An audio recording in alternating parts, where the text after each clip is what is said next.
Welcome back to Two Guys in the Outdoors. So today is going to be about if you could only have one firearm, what would it be? Please subscribe, comment, share, and like this video. Well, welcome back to Two Guys in the Outdoors. Hope everybody's enjoying this beginning of spring. Spring/summer. Yeah. It seems like it. We have spring days and then we have extreme heat. Or summer we have days. winter mornings, spring mid or late mornings, and then summer afternoons. Absolutely. How's that? Hey, if you don't like the weather, wait 5 minutes. Yeah. I mean, We're just like Alaska here in Virginia. I've got yellow marks from where people has been walking on my lawn and when it was frosted. Wow. Yeah. I know, it's crazy. So anyway, welcome back to Two Guys in the Outdoors. And I think we got an interesting show for you guys tonight. I hope so. Especially for the beginners and even people that's been around for a while. Maybe you'll ponder a question for you. But before we get to that, I know, Jason, you got a good story to tell because you did go out in the outdoors. I did. I've been in the outdoors since the opening day of Spring Gobbler. There you go. And the turkey woods are lit up this year. I know there's been a bunch of turkeys harvested. I actually was successful this past weekend. Good. The first weekend, I've been a turkey hunter most of my life, and when you think you've got turkeys figured out, they throw you that curveball, and man, I can tell you stories, but first morning, me and my daughter went out and we caught a turkey in, and that turkey circled around us and got us in a bad setup situation. And anyway, we got busted, and the turkey won that round, let's say. And then the next day, and I told you that I would share this, but heard a turkey across the ridge from me, and I was standing in an old logging road, and I called to the turkey, and he gobbled, and I was pondering the best way to get to that turkey, because as turkey hunters, we want to get either above them or at least the same level. And you want to try to at least get on the same ridge that they're on if you're hunting in mountainous areas, which I was at this point. And so anyway, I was sitting there in the logging road, Bob, and I was prepping my call, and I was looking at the terrain, and I was trying to figure out the best way to get to that turkey so I could set up and call to him. Well, next thing I know, I hear this sound and wings flapping, and I happen to turn around, and this turkey flew from the ridge across to my ridge and almost landed on top of it. Yeah. And my shotgun's across my shoulder. I'm knelt down on my knees, and I'm prepping my call, and this turkey just comes flying in and lands within feet of me. And needless to say, the turkey survived and won that round. And I'm sitting there going, okay, wait a minute. This is not supposed to happen this way. So That's funny. But that's the beauty of being a hunter. Yep. And we're all about getting new hunters involved so they can experience things like that. Yep. I did not get to harvest that turkey, but wow, what a story. You know what I mean? Most time turkeys don't do that. Right. But I guess my call sounded so good that morning that he decided that he was going to join me, and he almost took my head off when he come swooping in. Maybe he thought he was an eagle. Evidently so. But anyway, so that was exciting, and if you're an experienced turkey hunter out there, you know what I'm talking about. That just doesn't happen. But this past weekend, me and my daughter and her husband went out, and he's been turkey hunting with me for the past couple years, and he's come so close so many times, but he's never been able to finish the deal. And so anyway, we set up on a turkey Saturday morning, and I did a fly down cackle, and I told them, I said, go out the logging road there, set up. I said, I'm going to do a fly down cackle. I'm not going to make another sound until that turkey comes out of roost. So anyway, long story short, I do a fly down cackle. A couple minutes later, turkey, we hear him pitch out. You know, you hear the wings of flopping, and you hear him crash to the forest floor. And so then I yelped to him, and I made a couple cuts and purrs, and he gobbled, and he was on his way. Well, he come up the ridge in front of my daughter and her husband, and he put on a show. He strutted, and he didn't have a clear shot. Plus, he thought the turkey was going to work out the road to him, which that's what we were all thinking. Mm-hmm.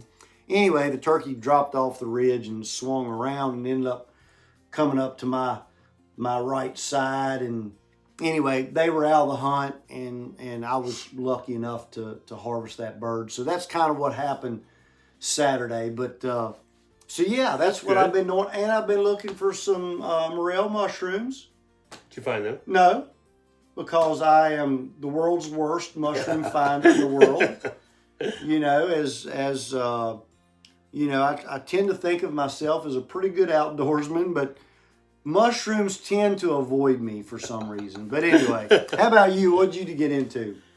The closest thing I got into outdoors is I worked at our local Redbud Festival handing out Redbud saplings. Hey. And then working with my own equipment just at the house. I've got hay fever really bad going on right now. Good. Nothing like being stopped up and sneezing and eyes watering and all that stuff. Yeah, so I've not been going outside all that much. I've been staying indoors unless I had a mask on. Yeah. So, but you bring something up, I was going to ask a question. And I know we've said it before, and I was even asked this question, what I thought. So what makes a successful hunt? So that first hunt you were out there with turkey hunting, mm-hmm. Would you say that was successful? Absolutely. Why would you say that? Number one, I had the opportunity to go to the outdoors. Mm-hmm. And there's so much more to hunting than the harvest. Yes. You know, the camaraderie. Right. You know, taking my daughter and her husband out. You know, going out before daylight and listening to the world wake up. Yeah. You know, the birds start to chirp. You hear the whippoorwills calling. The crows come off. If you're lucky enough, you hear that old turkey gobble, hopefully nearby. And it's hard to explain to a non-hunter, but it's just a great feeling. Well, here's the way I explained it. To somebody that doesn't hunt. And I can sit in my sunroom, and I live in town, but I can sit in my sunroom and I got birds galore around me. And you can tell it's dead quiet because I'm up at 4 o'clock in the morning and it's dead quiet. Then you can start hearing it about 6:30. Yeah. The birds are starting to wake up, and then all of a sudden you see a little bit of sun coming in, and then the world's waking up.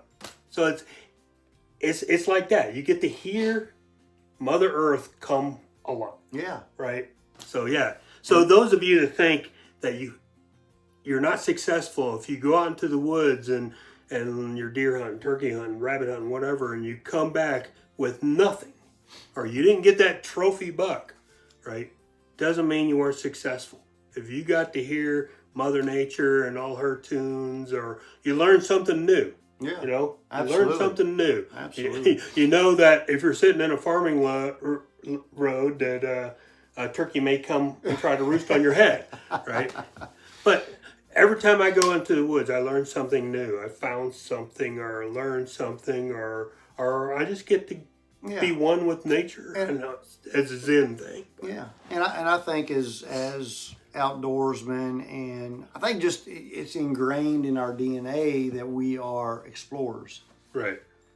You know, what's around the next bend, what's over that next ridge, what's you know, and it's just the whole experience is what makes a successful hunt. If you number one, if you have the opportunity to go out and you and you come home safely, and you have stories and memories, it don't get any better than that.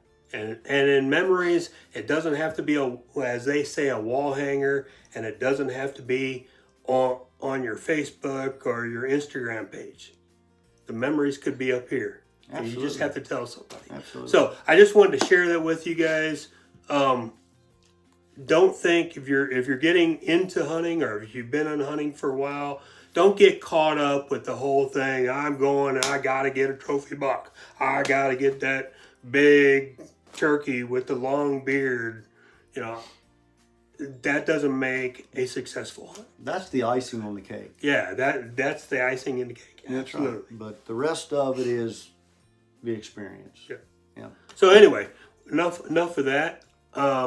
Today we're going to talk about if you could only have one firearm or one gun, what would it be? Yeah, and we get asked that question a lot because we deal with new hunters and inexperienced hunters, and and we, what caliber, what firearm, and so we're gonna share our thoughts, and this could go down a slippery slope, right?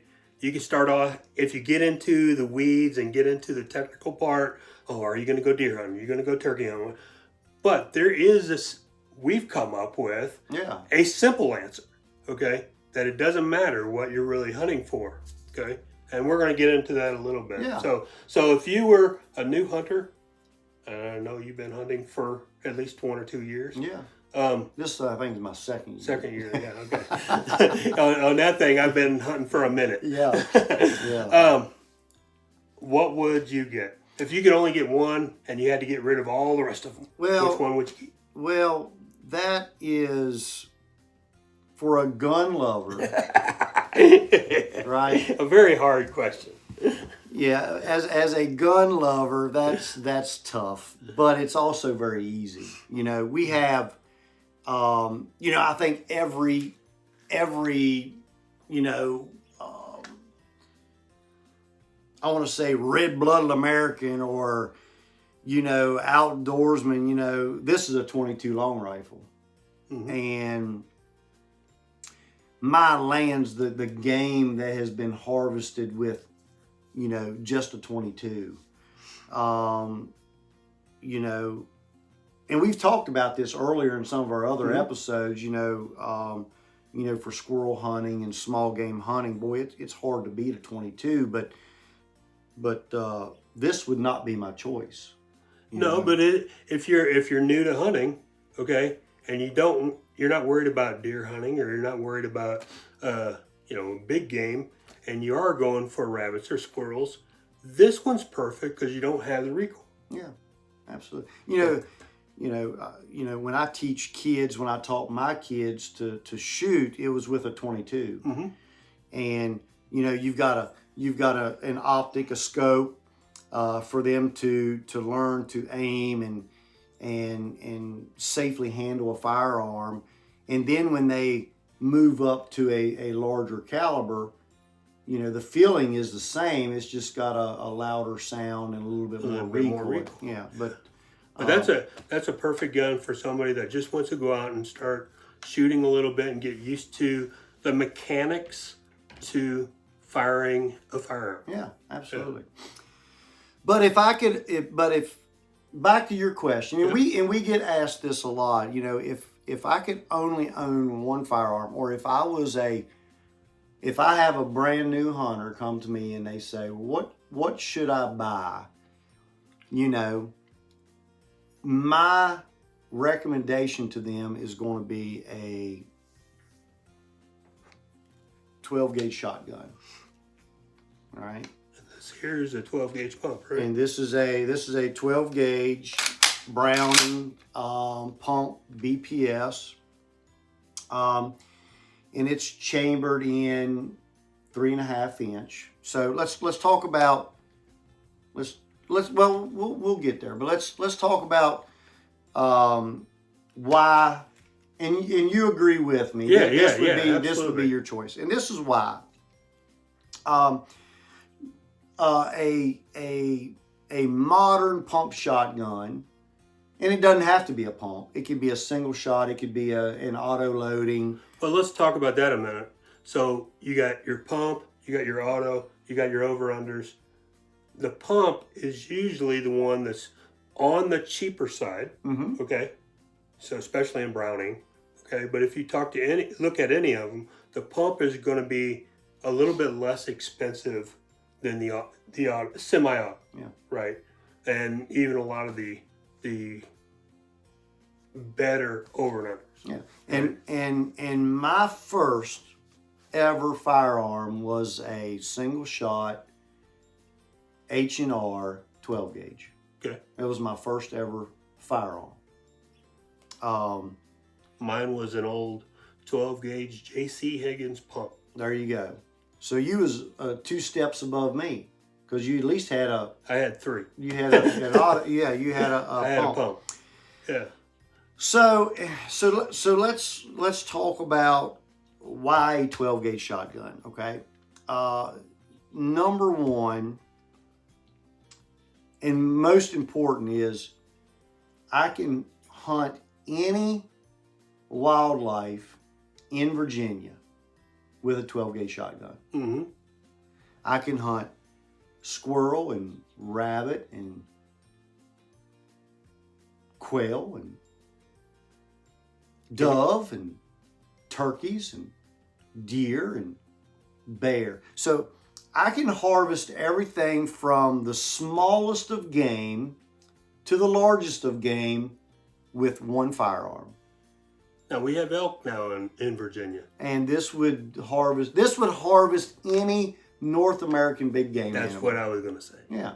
Now would I go up against a bear with one of those? I wouldn't heartbeat. I'm a grizzly bear. With the right load. With this load right here. All right. This is a 2 3/4 slug. Yep. All right. That right there would harvest any big game animal in North America, even a grizzly bear. There you go. With confidence, within reasonable range. So I would carry this firearm anywhere. Very versatile, wouldn't you agree? Oh yeah. And most of your modern shotguns, you know, you can put all kinds of optics, sights. Yep. You know, you can do, you know, just about anything as far as to help. You can put a scope on a shotgun. You can put red dots. You can put, you know, adjustable rifle sights on them. You know, it's endless. Matter of fact, I've got a Remington 870. I think I picked it up for a couple $100 brand new. Yeah. You know, it's a good gun, right? So just a few $100, 12 gauge, and I've got a red dot on that. Yeah. So it's cheap, and you can add all kinds of accessories too. Absolutely. And so if I could only own one firearm, it would be a 12 gauge shotgun. And it can be a single shot all the way up to an auto loading. Now with me, I would probably recommend the pump, simply because, in my opinion, there's a lot less mechanics from the semi-auto. Mm-hmm. Yeah, it's just, you know, just a straight You just pull. That's it. It's purely mechanical where the semi-auto, if your shell's not quite right or You and can you don't have- get you the can- proper gases You to can get have kicked. some cycling issues. So so you could have some problems, but generally, as long as you take care of your gun and you work the actions and you lube and all that stuff, it's a purely mechanical device. And it works well. Yeah, it does. And that's why, if you think back, centuries since not centuries, for a long time since we've had shotguns, the farmer, the rancher, they always had a shotgun. I think back to, my ancestors, my great grandfather, they're not like me. They don't have A wide range, an arsenal. Yeah, they don't have an arsenal. They don't have a large, times were harder then. Mm-hmm. They were much more simpler people. And, they basically had one firearm. My great-grandfather, he basically had two firearms. One was a shotgun and one was a .22 rifle. And I'll tell you what the .22 rifle was used for most of the time, and that was during butchering time. We harvest cows, our livestock for butchering. Yep. That's what they used the .22 for, believe it or not. But the shotgun was used for their hunting. Yeah, my grandpa, he was out west all the time, muley hunting and elk hunting, and we lived in Illinois at the time. And that's all he had, a Winchester 12-gauge pump. Mm-hmm. And that's what he took hunting every year. Yeah. So let's talk about why this is our choice. All right. Number one, a 12-gauge. The ammunition is readily available. The 12 gauge is probably the most popular gauge for the shotgun world. Yeah. It's that go-to gauge. Mm-hmm. You've got 410 all the way up to a 10 gauge. But the 12 gauge is on that larger side, and you've got that wide variety of ammunition. So, and I've got some ammunition here that we can look at. This shotgun is chambered in 2 3/4 all the way up to 3.5 inch. And so what that means is this is a 2 3/4. This is a field load, so this would be number 9 shot, which would be good for shooting birds, dove, quail, things like that. Even squirrel, you can hunt squirrel with number 9s. I would go a little bit larger, like a number 6 for like rabbit and squirrel, but number 9s are capable of doing that. And then you can go all the way up to a 3.5 inch. And I'll hold my hand, you can see the length difference in these. And then you've got a 3-inch shell that I don't have one right here in front of us, but so everything from a 2 3/4 all the way up to a 3.5 inch shell. And this is a turkey load. This would be, number 4s and 5s. It's got quite the payload of shot in here. And the reason they're called shotguns is because they throw for a number 9, 2 3/4 ounce, you're throwing hundreds of tiny pellets downrange. BBs. Yeah, a little bit. Yeah. They're lead BBs. Yep. And then the shot size, the larger the number. So, for an example, a number 9 is a really, really small BB. Yep. And then you get up to, number 4s and 5s for, turkeys and larger game. Those BBs get larger. All right.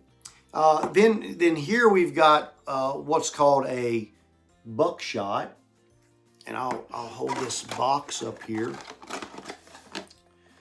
I don't know if y'all can see that, but it is a 2 3/4 double wide buck.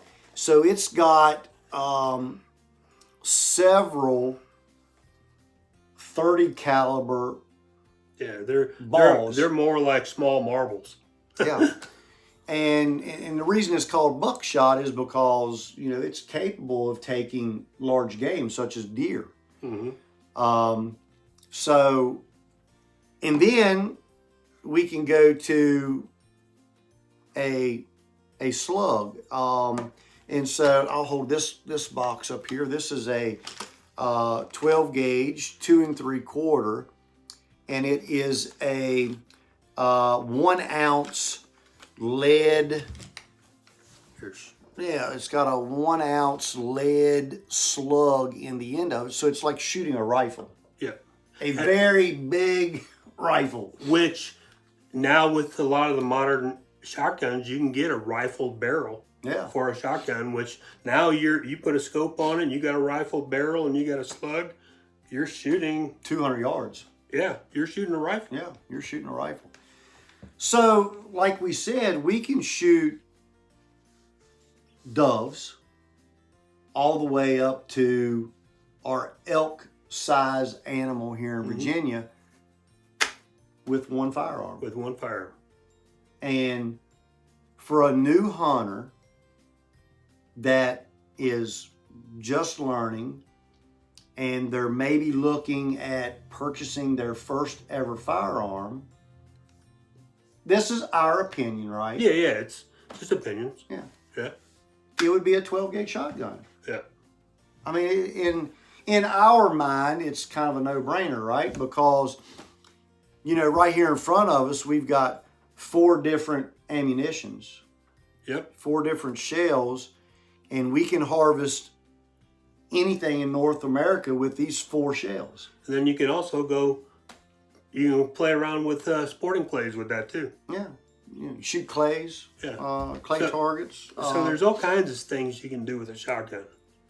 So going back to that question, if you could only have one, you only had one space on your gun cabinet. Well, you can only afford one. You can only afford one, which I've been there before. We all have. Right? Yeah. So my choice would be this. Yeah. Because, you think of it a different way. If I go out and buy a 30 caliber rifle, well, now I can't go squirrel hunt.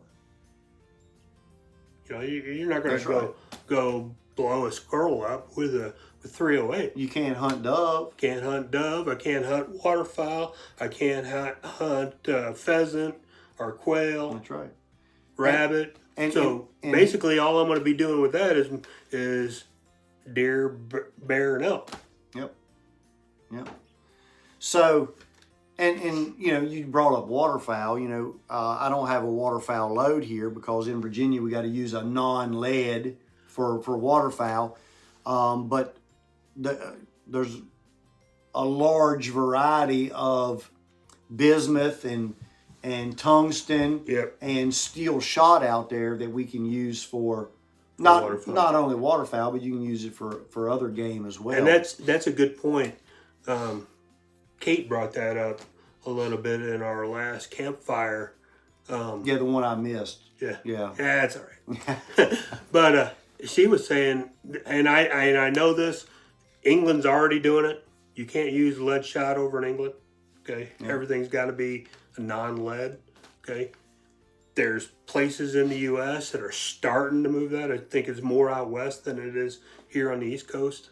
But I would, and she said the same thing, I would imagine within 5-10 years, it's coming. The lead's going to be out, and we're going to have to use other things than lead. Mm-hmm. Absolutely.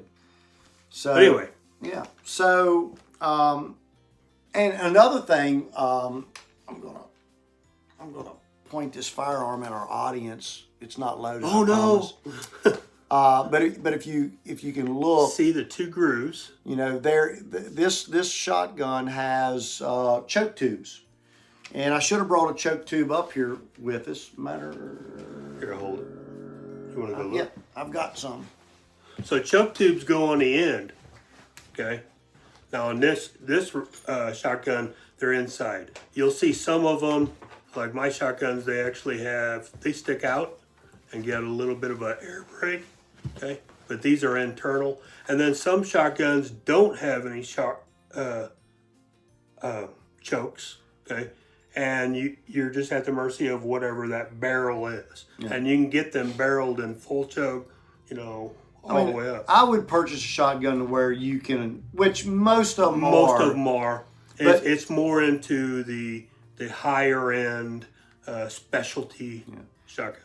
But here now, this is for a 410 shotgun that I have. But you see that there's 3 different choke tubes, and there's a wrench here for removing. And what these choke tubes do is they change the restriction for shooting shot. Mm-hmm. And most of them, you've got a full choke all the way up to an improved cylinder, and that improved cylinder is throws a larger shot pattern, and I think it's based on 30 yards. We'll find out. It's it's between 20 and 40. Yeah, it's so many shot, or it's like a 30-inch circle at 30 yards or whatever it is. So many pellets has to make impact within that circle. But anyway, you can see these different choke tubes here, and you identify them. Some chokes, they're written on there. Some just have marks on the end of the choke to identify them. But that's so you can change the restriction. You can shoot a much tighter pattern for further shots, or you can shoot a much larger pattern for moving game such as waterfowl and doves, game that flies. So like for turkey hunting, you're going to have something that's really choked down. Yeah, because we want to, because you're aiming at a place about like that big around. Absolutely. So that's what makes a shotgun so versatile. Mm-hmm. One firearm can do everything. And we're talking... Now, one shotgun in particular to this gauge. We're talking 12 gauge. Yeah. You get down 20 gauge, or like what he said with the 410, then you're going to be restricted there too. And on the other side, you get higher than 12 gauge, you're going to start getting restricted with the more bigger game. So the 12 gauge, that's what makes it more versatile, because you can shoot anything, okay, with the different types of shells. Yep. Okay. So that's what makes them so versatile. So we just put it out there that if you and I could only own one firearm, it would be a 12 gauge shotgun. It'd be a 12 gauge. And me personally, it'd be a 12 gauge pump. Absolutely. Because I can have 3 in 1, and it's all mechanical. I don't have to worry about the gas. So let's talk about some Virginia laws. So shotguns they're plugged. So if I would take this apart, and inside of here is if I can get it out, is a plug. All right. So hunting big game, well, let me rephrase that. I can take this plug out, and now my shotgun will hold more than 3 shells. And I can hunt anything but a migratory bird. I can hunt squirrel, I can hunt rabbit, I can hunt turkey, I can hunt deer, and I can hunt bear. And my shotgun can hold more than 3 shells. Our recommendation is to leave this in here. So now my shotgun can only hold 3 rounds. That's 2 in the magazine and 1 in the chamber. Now I'm legal for everything. So now I can hunt duck and dove and goose and all that stuff, and I'm totally legal. So okay, maybe I just learned something. So the legal thing is to only have 3 shells complete. Complete. Okay. So I'll now check if that I'm one. now if I'm hunting deer and a conservation police officer comes by, he's gonna you know, he won't, if I'm hunting deer, he's not gonna check. But if I'm hunting duck or dove, then he's probably going to ask me for that fourth shell, and he's going to make sure that that fourth shell won't go in here, because by law I can only have 3 shells. My firearm can only hold 3 shells. To include one in the I chamber. want to include one in the chamber. Learn something new every day. So our recommendation is keep that plug in there, and now I'm totally legal to hunt anything in Virginia. Okay, so now we're So getting there you go. we're getting close to the end. Now I'm going to ask a different question. Okay. If you had a bit more money and you were able to get any gun you wanted, what would that one be? Oh, you want to go there, huh? Yeah. All right. So if I had a little bit more money, and again, this is just for fun now. This is just my personal preference. And it became my preference tonight. So this would be probably my choice. And this is a Savage Model 24. And I don't think they're manufactured anymore. I could be wrong. But you can still find these firearms on the market. It has a rifled sight on it that is adjustable, and this firearm is a rifle and shotgun combined. So this firearm is chambered in 30-30. So now I can shoot a 30-30 round and a 20 gauge shotgun round. So this would be again, just my opinion, it would be the ultimate one gun purchase, because now I have the cape, and this firearm is already drilled and tapped for a scope, and I could hunt again Just about anything. anything North America, for sure. because I've got a centerfire rifle that is capable of shooting long distances and harvesting large game. And then I've also got the capabilities of having a shotgun round to where I can harvest squirrel and birds and rabbits and anything else that I want. So what I like about it, it's an over and under. It is an over and under. So there's even less mechanics than this one. Okay.